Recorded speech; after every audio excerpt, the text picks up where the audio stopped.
সাবেক মন্ত্রী ইতিমধ্যে এসে উপস্থিত হয়েছেন। আমরা কিছু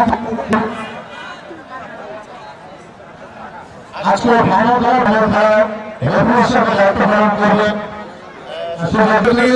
সকলের অধিকার মানুষ ফিরিয়ে পেয়েছে।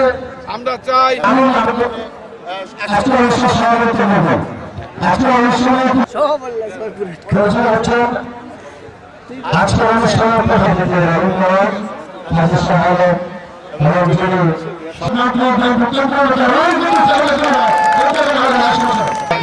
প্রতিদ্বন্দ্বিতা করছেন তারা হচ্ছেন কোলাবাড়িয়া ফুটবল এবং তাদের পরিকল্পনা আপনারা জানেন এই বাদল উত্তরাঞ্চল নয় সারা বাংলাদেশে ফুটবলের মাঠ। এখন পানির মধ্যে মানুষ বাইক সাইকেল অটো চালাতে কাটব্যাক করেছিলেন, কিন্তু সাব্বির নগর এই খেলোয়াড়গুলি কিন্তু ক্লিয়ার করে দিতে সক্ষম। ফাইনালে খেলা অনুষ্ঠিত হচ্ছে আজকে এই অনুষ্ঠানের মধ্যে আজকের চলতি ধারার উদ্বোধন করবার জন্য সুপ্রসূতি এখন পর্যন্ত উভয় দল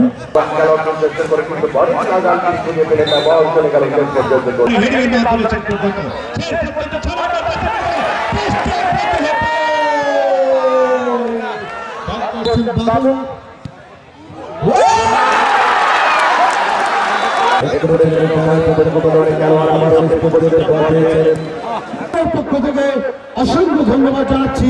একটি সুন্দর আয়োজন করেছেন, রানার আপ হয়েছেন ফুটবল একাদশ।